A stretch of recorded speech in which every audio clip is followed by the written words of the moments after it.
Class 7 के students, उस दिन आपको है ना, मैं चैप्टर नंबर 4 पढ़ाना शुरू किया था।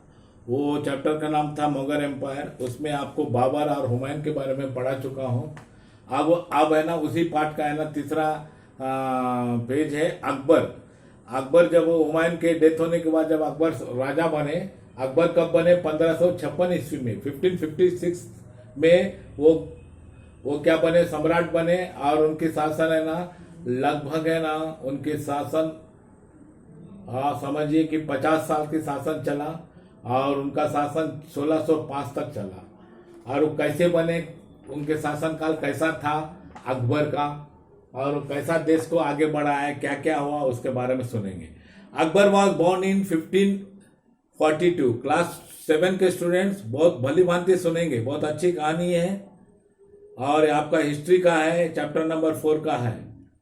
Akbar was born in 1542 at Amarkot when Humayun was in exile. Akbar का जन्म 1542 ईस्वी में हुआ था। और वो कहाँ हुआ था? अमरकोट में हुआ था, जब हुमायूं है ना एक्साइल में थे। एक्साइल मतलब एक तरह से वनवास, मतलब भागे हुए थे। वो जब उनकी पराजय हुई थी तो वो छिपकर है ना, वो जंगल में छिपे हुए थे। After Humayun's death in 1556, Humayun का जब देहांत 1556 में हुआ था, हिज 13-year old सन, उस समय में अकबर का उम्र 13 साल का था। तो Akbar was crowned the king with Bairam Khan as his regent. और 13 साल की उम्र में ही अकबर को है ना राजगद्दी पर बैठा दिया गया था, सिर्फ एक नॉमिनल किंग के रूप में। लेकिन सारा देश को चलाने का काम है ना कौन किया करते थे? उनके अंदर में बैरम खान किया करते थे। इस accession to the throne gave Hemu, the general of the Afghan leader Adil Shah सूर, an opportunity to occupy Delhi। और है ना, जब 13 साल का लड़का राजगद्दी पर बैठा, उसी समय में हेमू कौन थे? वो एक जनरल थे, किसके? अफगान लीडर आदिल शाह सूर के। उनके एक मौका मिला कि पुनः दिल्ली को कब्जा करने के लिए, और अब आगरा को। Hemu become the master of Delhi for a short period. और कुछ समय के लिए वो क्या किया, समझ गया ना, दिल्ली का वो मास्टर बन गया। कौन बन गया? Hemu. In the second battle of Panipat, जब है ना 1556 ईस्वी में दूसरी युद्ध हुआ था पानीपत का, Hemu was defeated and killed by Bairam Khan. और उस युद्ध में हेमू को बुरी तरह से हार हुई, और उसी युद्ध में हेमू मारा गया। The Mughal reoccupied Delhi Agra after Hemu's defeat. बाद में है ना, हेमू के हार जाने के बाद, हेमू का मौत हो जाने के बाद, फिर है ना मुगल राजा अकबर फिर पुनः है ना दिल्ली और आगरा को कब्जा कर लिया। Akbar freed himself from the guardianship of Bairam Khan and took the reins of empire in his own hands in 1560।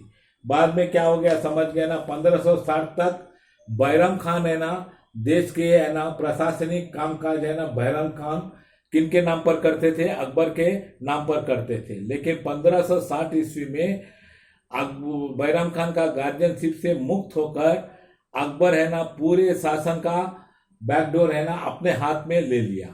After resolving internal issues, मतलब उस समय में देश में बहुत सा ऐसे मुद्दाएं थे जिसे कि बहुत से लोग चाहते थे कि अकबर बहुत बच्चा है, अकबर से किस तरह से है ना शासन को अपने हाथ में ले ले और अकबर को हटा दे या अकबर को मार दे। इस तरह का बहुत सा इश्यूज थे, उसको है ना अकबर सॉल्व कर लिया। He turned his attention toward the territorial expansion of the empire। और उसके बाद अकबर ने धीरे धीरे क्या किया? अपने साम्राज्य को बढ़ाने के काम में वो लग गए। कॉन्क्वेस्ट ऑफ अकबर, अकबर कौन कौन जगह को कब्जा किया युद्ध करके, किन किन शासकों को हरा के किन किन राज्यों को कब्जा किया, सुनिए। The Mughal empire under Akbar extend from Himalayas in the north to Godavari in the south. अरे बाप! और अकबर के शासन काल में है ना, अकबर ने अपने साम्राज्य को कहां से कहां तक फैला दिया? उत्तर में है ना हिमालय से लेकर दक्षिण में गोदावरी नदी तक वो अपने साम्राज्य को फैला दिया। And the Hindu Kush mountain in the north west to river Brahmaputra in the east, और है ना उत्तरी पश्चिम में ना हिंदू कुश से लेकर और है ना पूरब में है ना ब्रह्मपुत्रा नदी तक अपने साम्राज्य को इन्होंने फैला दिया। Akbar begin his conquest by extending his control towards Malwa in 1561 CE. सबसे पहले उन्होंने किसको कब्जा किया? मालवा को कब्जा किया। कब? 1561 ईस्वी में। बाद में नर्मदा वैली को, बाद में है ना नदर्न रीजन्स, बाद में उत्तरी जो प्रांत थे, आज जो मध्य प्रदेश, जौनपुर, गुजरात, बंगाल, अजमेर, रणथंभौर, जोधपुर, बीकानेर एंड जैसलमेर, ये सब इलाका को है ना अकबर धीरे धीरे धीरे क्या किया?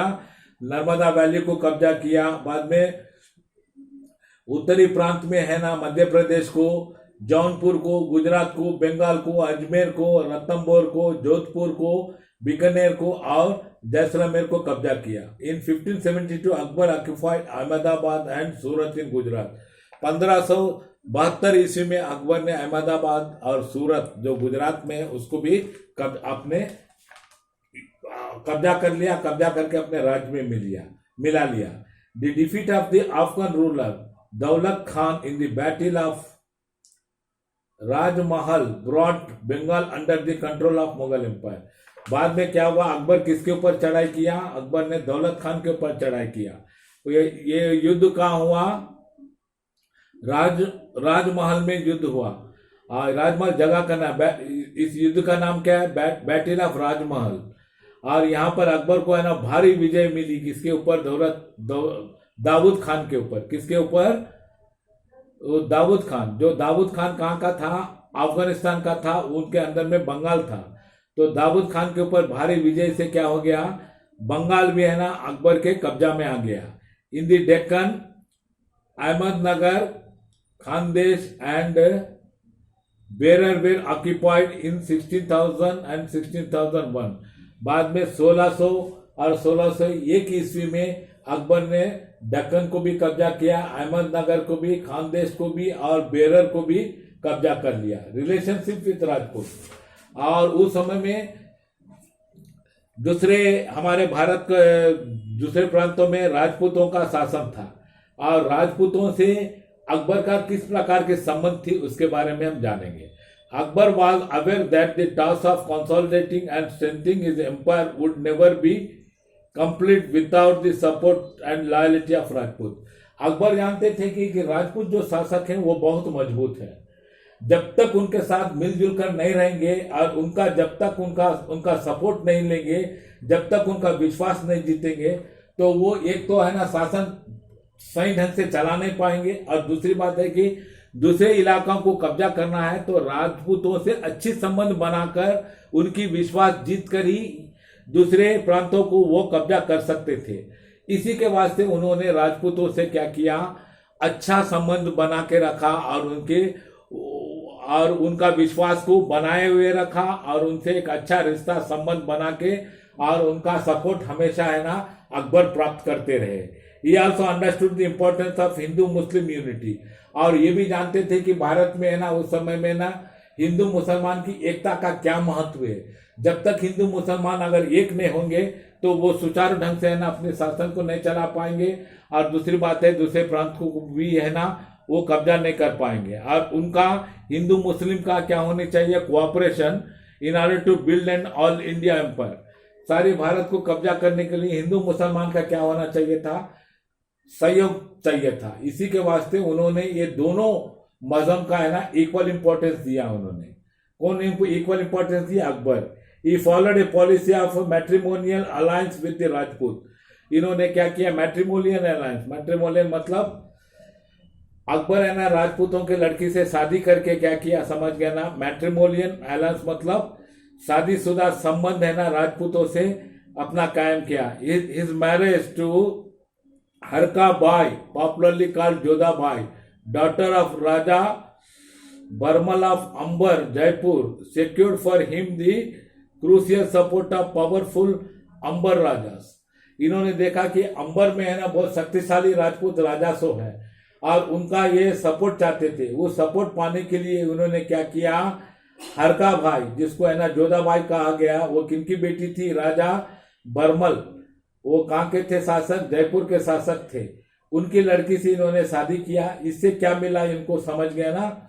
इनका अंबर के जो शक्तिशाली राजपूत सब थे उनसे इनका एक रिश्ता बन गया और उनका सपोर्ट मिला। He also formed a matrimonial alliance with several other Rajput princesses.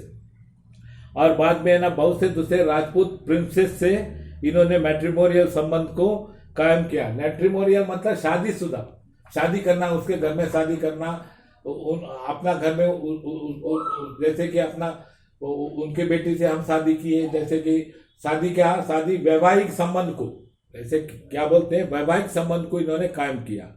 समझ में आ रहा है ना? ये assign both post to Rajput chiefs such as the Raja Todarmal and Mansingh in the army and administration। और अपने सेना में भी इन्होंने ऊंचे पद जो होते थे वो राजपूतों को ही दिया। जैसे कि उदाहरण में राजा तोड़मल और मानसिंह को इन्होंने ना फौजी शासन में ऊंचे पद देकर फौज को देखने का काम उनके हाथ में दिया। ये did not annex Rajput kingdom. इन्होंने इधर जितने राजपूत के किंगडम्स थे उसके ऊपर चढ़ाई नहीं किया। That accepted is a suzerainty and paid regular tributes. और जो राजपूत किंगडम थे जो इनसे मैत्री करके है ना सालाना इनको ट्रिब्यूट के रूप में जो देता था उसके ऊपर कभी इन्होंने चढ़ाई नहीं किया। He followed a policy of non-intervention in the internal matters of Rajput states। और इन्होंने राजपूत का जो भी स्टेट्स हुआ करते थे उसके आंतरिक मामला में कभी दाखिला नहीं दिया, मतलब इंटरफेयर नहीं किया। ये अबॉलिश जजिया एंड फिलिग्रिम टैक्स। और उनके समय में है ना तीर्थ यात्रा करने के लिए भी लोगों को टैक्स देना पड़ता था। वो टैक्स को वो अकबर राजा बनते ही फिलिग्रिमी टैक्स को, जिसका नाम था जिजिया था उसका नाम, उसको भी वो टैक्स को इन्होंने बंद कर दिया। क्यों बंद कर दिया? ताकि है ना सभी धर्म के लोग समान हक प्राप्त करने के लिए समान रूप से हज कर सकते हैं, समान रूप से तीर्थ यात्रा कर सकते हैं। Rana Uday Singh of Mewar however did not accept the suzerainty of Mughals and challenge Akbar. और राणा उदय सिंह ये कहाँ के थे? मेवाड़ के राजा था। उन्होंने अकबर का आधिपत्य को नहीं मान के अकबर को चैलेंज कर दिया कि हम तभी है ना, हमसे तुम युद्ध करो, चाहे तुम जीतो चाहे हम जीते, लेकिन तुमको है ना कोई ट्रिब्यूट हम नहीं देंगे और तुम्हारा मालकाना हम नहीं मानेंगे। There after the Chittoor fort was captured in 1567। उसके बाद 1567 ईस्वी में चित्तूर का किला को कब्जा कर लिया। Facing Rana Uday Singh to move out. और उसके बाद है ना राणा उदय सिंह को है ना जबरदस्ती वहां से हटाया गया। बाद में Rana Pratap, the son of Rana Uday Singh. Rana Pratap कौन थे? राणा उदय सिंह के बेटे थे। Continued his father zeal to safeguard his homeland. इन्होंने अपनी मातृभूमि को बचाने के लिए हमेशा अकबर से क्या लिए? ही पंगा लिए, अकबर से युद्ध करते रहे और अकबर को परेशान करते रहे। और राजपूत राजाओं में सबसे ज्यादा अकबर को परेशान करने वाला एक राजपूत भारत माता का बेटा था, वो राणा प्रताप। उन्होंने अकबर को बहुत परेशान किया, पानी पिलाया अकबर को। He fought against the Mughal army in Battle of Haldighat इन 1576। 1576 ईस्वी में हल्दीघाट में इन्होंने अकबर से ना एकदम आमने सामने इन्होंने युद्ध किया। ये बहुत गर्व की बात है, बहुत गर्व की बात है।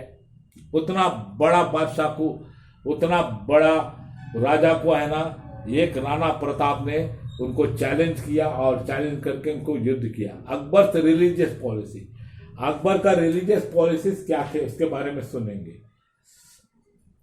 An enlightened ruler, Akbar's liberal approach towards religion was guided by an enthusiasm to unite the entire empire।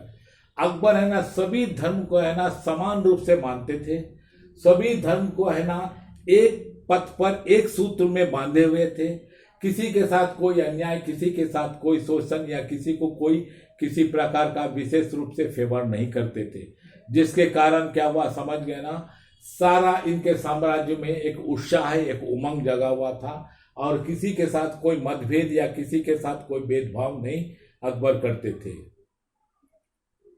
सुलही कुल, Akbar believe in the policy of सुलही कुल विच मीन्स यूनिवर्सल पीस और पीस। अकबर एक पॉलिसी में बहुत विश्वास करते थे जिस पॉलिसी का नाम था सुलही कुल।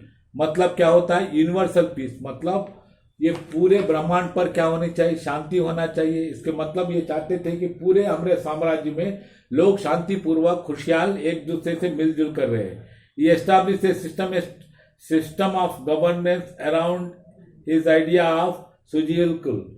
मतलब इन्होंने यही पॉलिसी, जो पॉलिसी था सुलही कुल, ये पॉलिसी के तहत है ना अपने शासन इन्होंने चलाया। ये abolish many taxes that were either impose on Muslim non Muslim subject. जो उनके पहले नॉन मुस्लिम मतलब जो हिंदू और दूसरे धर्म के जो लोग थे उनके ऊपर जो टैक्सेस है ना अलग से है ना इम्पोज किए हुए थे, वो टैक्सेस को इन्होंने अबॉलिश कर दिया। अकबर ने वो सारी टैक्सेस को वापस ले लिया और बंद कर दिया। Besides many intellectuals able Hindus were inducted into nobility. और अकबर के दरबार में बहुत से विद्वान थे, मुसलमान के मतलब इस्लाम के धर्म के बहुत से विद्वान थे। उनके साथ साथ हिंदू धर्म से भी बहुत सा विद्वानों को इन्होंने अपने दरबार में बहाल करके दोनों को मिलाकर दोनों के एडवाइस पर यह शासन चलाते थे। This was a greatness. दिन ही इलाई, a great change came in the religious policy of Akbar in 1581। 1581 ईस्वी में अकबर में है ना धार्मिक रूप में एक बहुत बड़ा बदलाव आया। In 1801 Akbar combined the best features of all the religions in a grand synthesis known as Din Ilahi. उन्होंने सभी धर्म, उस समय में उनके शासन के समय में जितने धर्म थे सभी धर्म के गुड क्वालिटीज, अच्छे क्वालिटीज को मिलाकर एक धर्म बनाया उन्होंने। उसका था नाम दिन इलाही। It was an ethical code of conduct that laid the emphasis on moral values of good conduct, piety and compassion।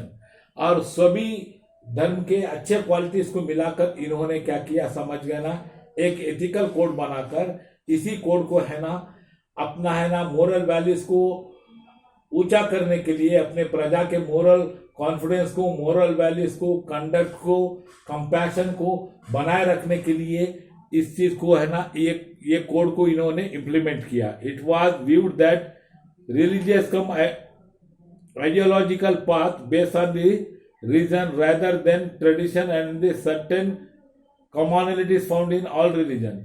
इन्होंने है ना ऐसा इसके तहत इन्होंने एक नया आइडियोलॉजी डेवलप किया जिससे है ना जो पुराने जो रीति रिवाज जो ट्रेडिशन था जिसमें बहुत से बुराइयां बहुत कष्ट थे उसको है ना दूर करने के लिए, सबको एक सूत्र में बांध के रखने के लिए और किसी का मोनोपोली नहीं चलने के लिए, किसी का कोई शोषण नहीं होने के लिए, सभी शांतिपूर्वक सबको जीने के लिए इन्होंने इसको क्या किया, दीन इलाही को इम्प्लीमेंट किया।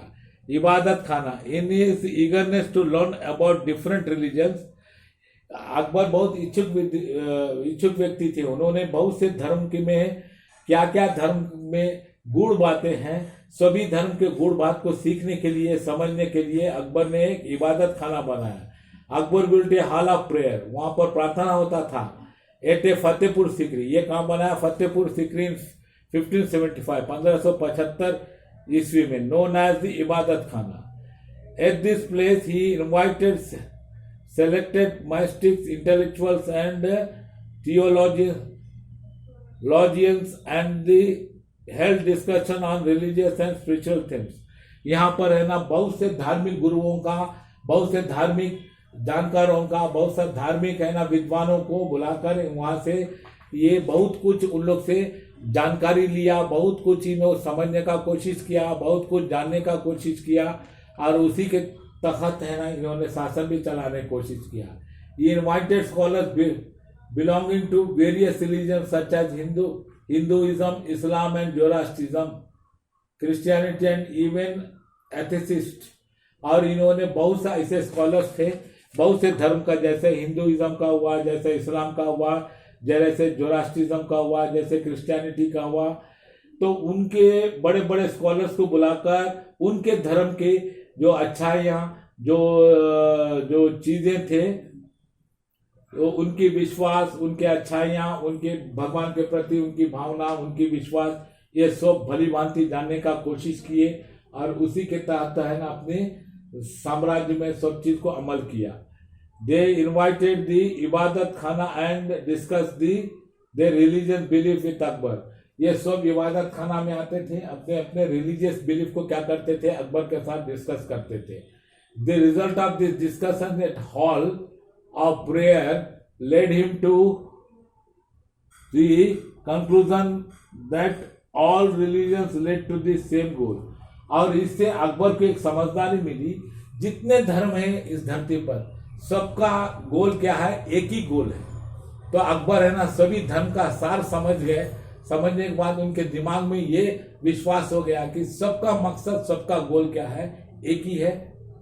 और उसी के तहत है ना ये रिलीजियस टॉलरेंस को है ना, रिलीजियस इंटॉलरेंस को खत्म कर दिया। सभी धर्मों को, लोगों को एक साथ, सबके लिए एक कानून, सबके लिए एक प्रकार का कर, सबके लिए एक प्रकार का सुविधा इन्होंने देना शुरू किया। However the importance of Akbar's new religion philosophy decline after the death of in 1605। लेकिन 1605 ईस्वी के बाद, 1605 ईस्वी में अकबर की देहांत हो गई। अकबर ने इतना बड़ा साम्राज्य और इतना अच्छे अच्छे चीज़ों को उन्होंने इम्प्लीमेंट किया था, इतने इतने धार्मिक कलापाओं को इम्प्लीमेंट किया था, सब है ना अकबर के बाद है ना ये सब धीरे धीरे ये सब चीज़ का पतन होने लगा। अब है ना अब नेक्स्ट क्लास में है ना आप जहांगीर के बारे में पढ़ेंगे। हम यहीं तक आपको पढ़ा चुके हैं और नेक्स्ट क्लास में हम पढ़ाएंगे आपको। Okay, thanks very much.